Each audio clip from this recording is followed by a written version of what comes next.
Good day, everyone. Today we are going to discuss another topic entitled The Foundations of Curriculum. So, we say foundations of curriculum, and these are the considerations of the educational programs and policies which leads to an interdisciplinary endeavor such as the philosophical, historical, psychological, and the sociological understanding. So, let's have first the philosophical foundations. So, philosophical foundation is a curriculum decision that involves a lot of things to be considered that anchored several issues in education.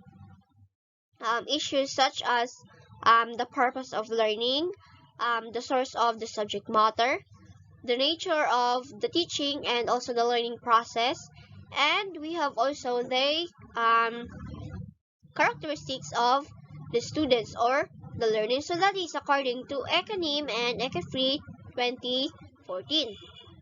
So curriculum decisions are based on a certain fundamental beliefs of one's philosophy of education.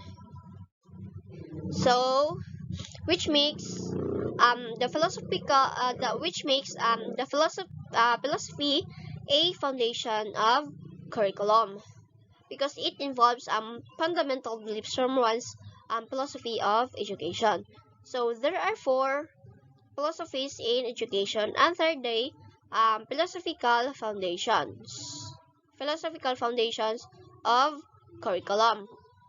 So we have the perennialism, essentialism, progressivism, and last is the reconstructionism.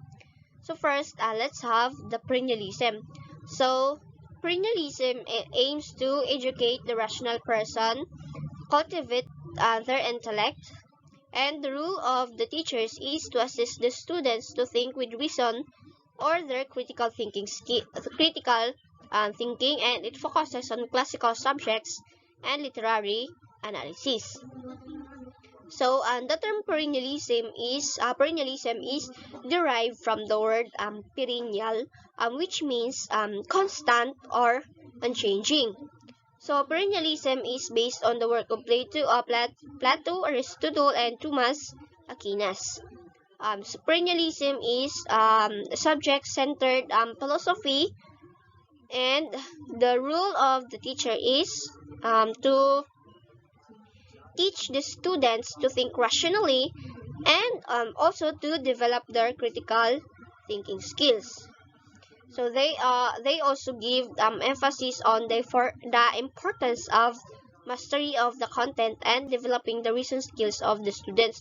So if you are teachers, there is really a need for you to master the content na imo i-deliver sa mga students. And also, they focus on the developing of the reasoning skills of the students. Kaya of course, nag-involve man sila of critical thinking.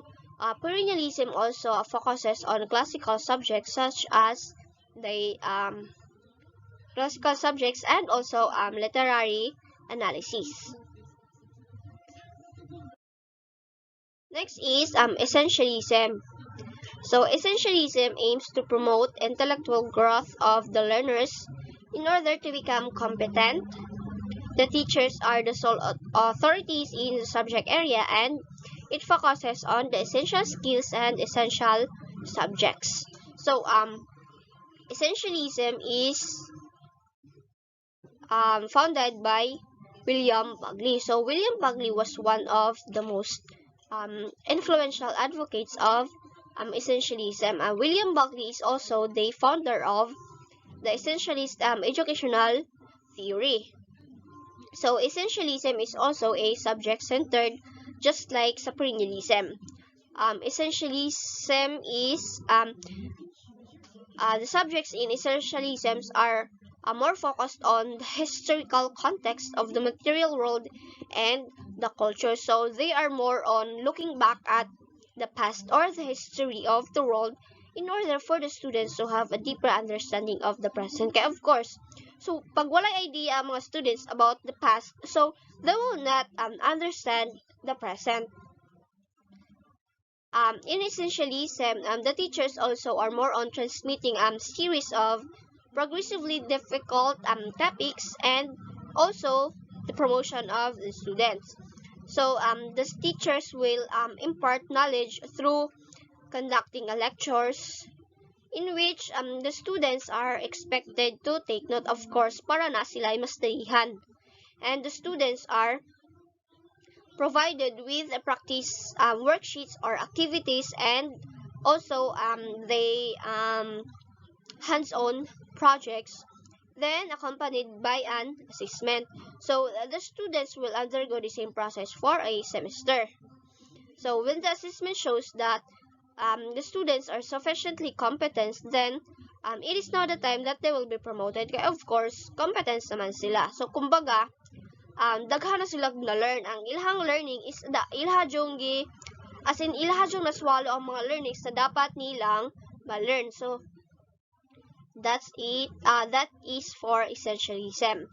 So next is the progressivism. It aims to promote democratic social living, and the teacher's role is to lead for the growth and development of lifelong learners, and it focuses on the interdisciplinary subjects.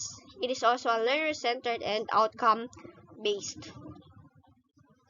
So progressivism was developed by Don Dewey, in which he believed that experiences serves as the core or the main concept. So in progressivism, the progressivists believe that individuality as well as the progress and the change are very important in one's education. And they also believe that students mag-learn sila from what they considered as important to their life. So progressivists also centered or focused their curricula on the needs, experiences, interests, and also the abilities of the students. So they focuses on the students. So they also believe that education should focus on the students and not on the content. So they are more on the students rather than on the content.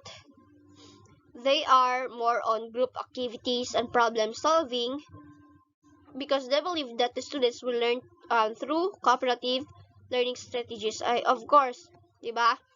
In cooperative learning strategies, the students will collaborate. So there's a tendency nga mag-learn jud ang students because maka-acquire man siya og different thoughts or ideas from his or her groupmates, and also they want to develop the problem solving ability of the students.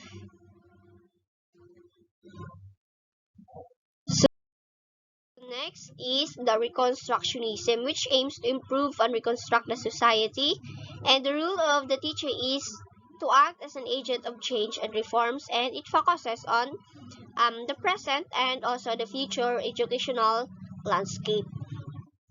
So Theodore Brummel founded the educational philosophy of social reconstructionism, which emphasized that the social questions and quiz is the key to a better society and worldwide democracy. In Reconstructionism, the teachers focuses on a curriculum that highlights the social reforms, which serves as the main of education. And also, ang role sa teacher is to convince the students about the validity or the urgency of Reconstructionism. So, para mabuhat na siya, of course, ang education would have been completely refashioned just like sa ato ang school. So, ang curriculum is gi-change siya in order to meet the demands of the present.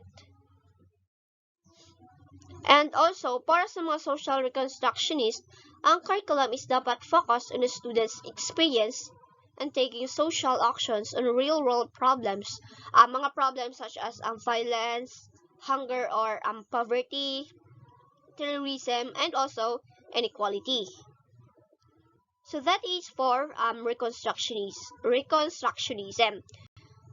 So now let's move on to the second foundation of curriculum, which is the historical foundation.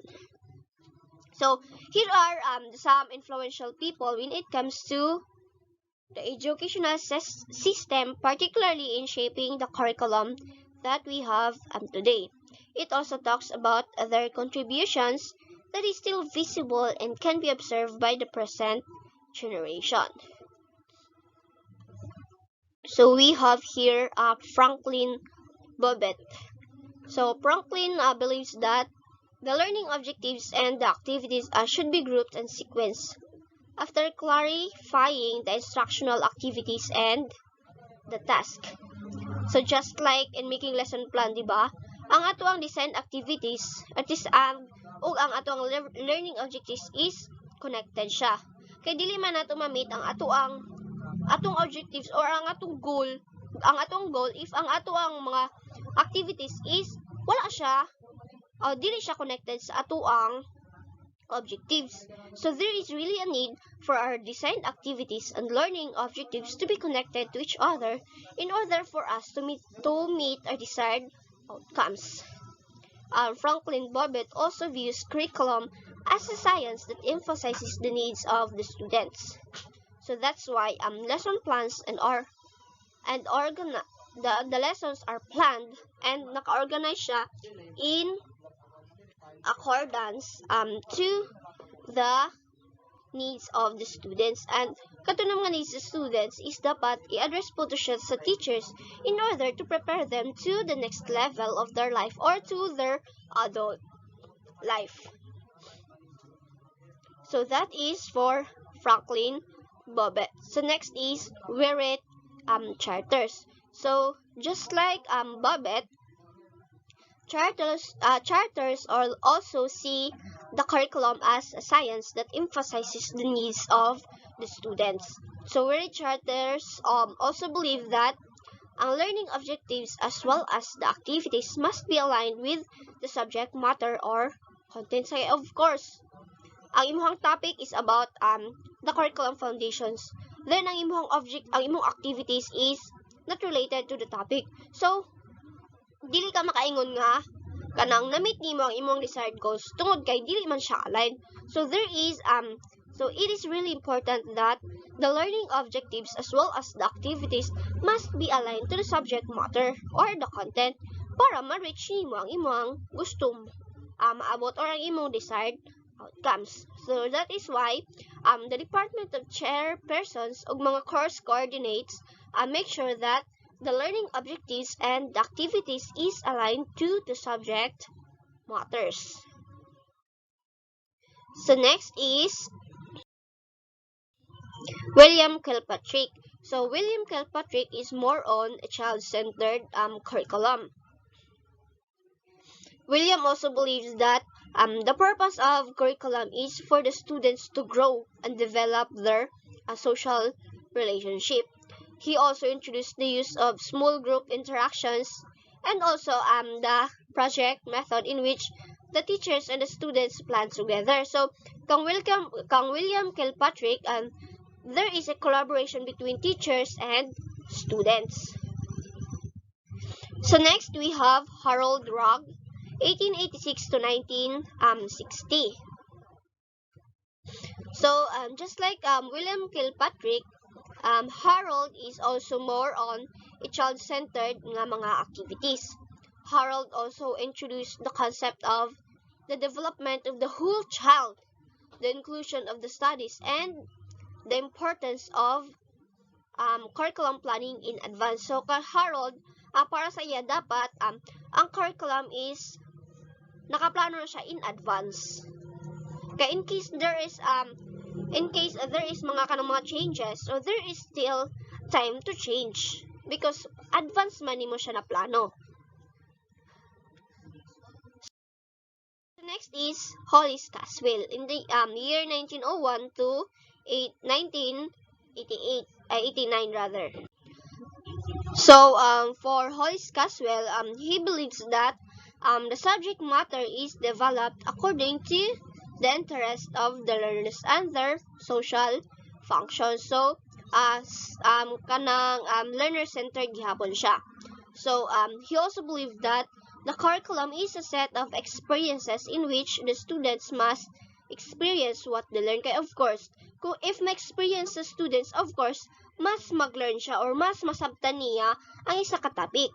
So that's for Hollis Caswell. He believed that curriculum is a set of experiences in which the students must experience what they learn.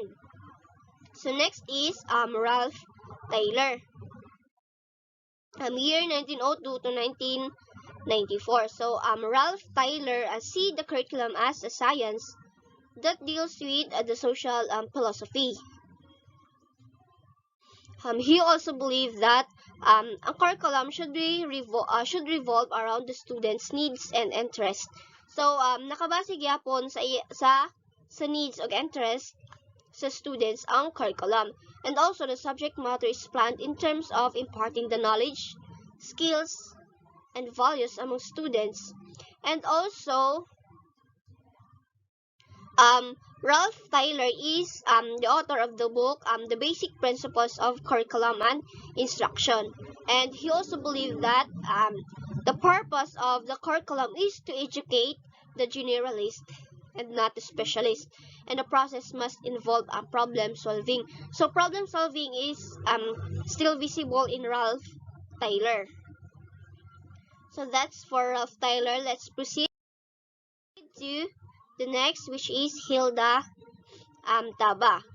So Hilda Taba was an architect, a curriculum theorist, a reformer, and also a teacher.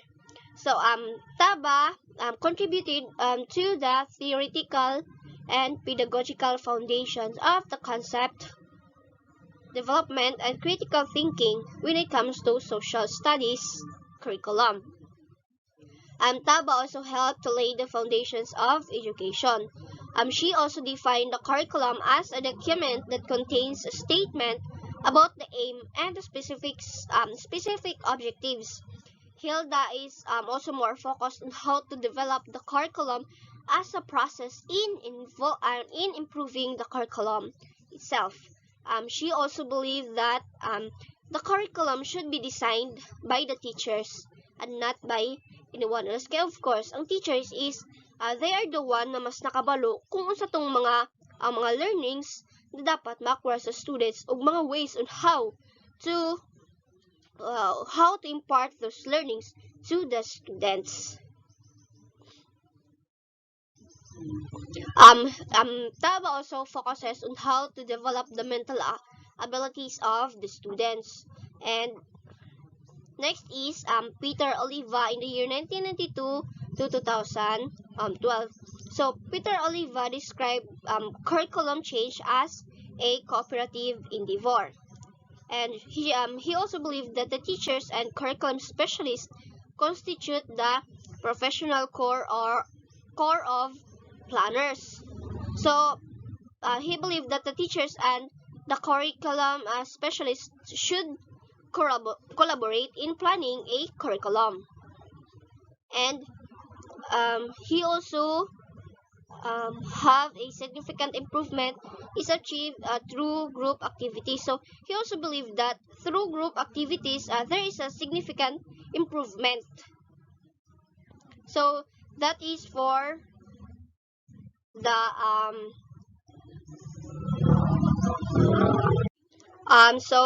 those are the influential people when it comes to the historical foundations of curriculum. So